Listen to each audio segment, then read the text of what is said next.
Hi, I'm Daniel. And I'm Monica. And we're here on the shores of Lake Erie where recreational activities, commercial fishing, and an abundant supply of fresh water contribute to our economy. But the lake has been keeping a secret beneath the surface for decades. One that scientists at the State University of New York and Fredonia are bringing to light. We study plastic pollution in freshwater systems.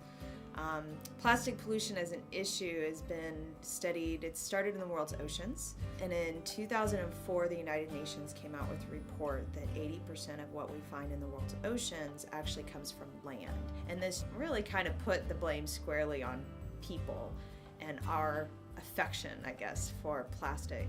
I started co-teaching a course aboard the US brig Niagara. While I was out there and I was watching the water go past the wooden hull of the ship, I just thought, I wonder if there's plastic in the Great Lakes. We started up in Lake Superior, we sailed into Lake Huron and then into Lake Erie.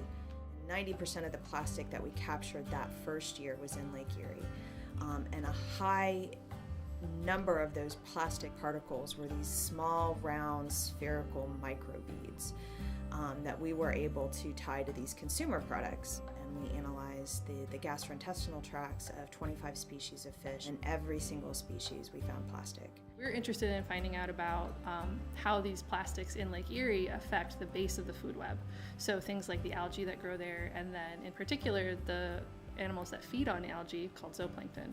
And so they're really, really tiny, and they are an important food source for a lot of fish. A lot of zooplankton feed by filtration, and so the idea is that we don't understand yet how these small particles might affect their ability to eat food and grow and then become that important source for the next level up in the food web. The concern really here is that plastic, as they're in the water, they pick up these chemicals. These chemicals are known to be endocrine disruptors, so they mimic hormones in the body, and hormones are the chemical messengers of the body. They tell the body what to do and when to do it and why. So when you start messing with those chemical messengers, it affects so many things. I mean, you can go from anywhere from why we're seeing increases in ADHD, why we're seeing increases in autism, why lower sperm counts in men, increases in cancer. And it's not just about humans, because it's affecting, we know that this is happening in fish and frogs and, every aquatic species.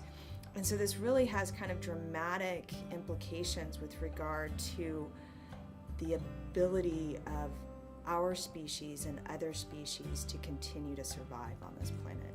It bothers me that most of these problems that we're facing come from us, I guess. So it's not just that the climate's changing, it's also that we're putting these plastics into the water, or we're littering, or we're increasing the amount of acid rain. It's just like that we're changing so many things, and it's not just the climate. I'm interested in how we can do something to change how we are changing our environment. I think that's the biggest thing, is the realization that all of the plastics that we find in the Great Lakes ultimately come from us.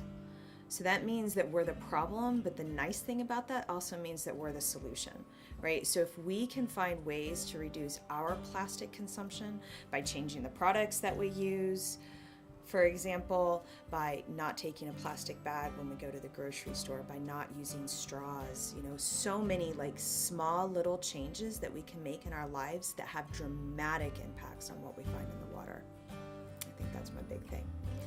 We're the problem, but we're the solution. So be the change. The New York Sea grant that Drs. Mason and Wigdal Perry received will fund a closer look into the way that plastics enter the food chain and their fundamental effects on our environment. Their work has already resulted in the passage of a U.S. law and is affecting legislation in other countries as we speak. The implications are global, but the change starts with you and me. Cameron's been working in my lab all year, and he's been great. He's one of these really talented young people who's really excited about the work. He's going to go off to graduate school and do some very cool things. So he's going over to the UK for grad school now. If everybody can just kind of control what they're throwing away, or think about what they're throwing away or using, it'd be a huge help.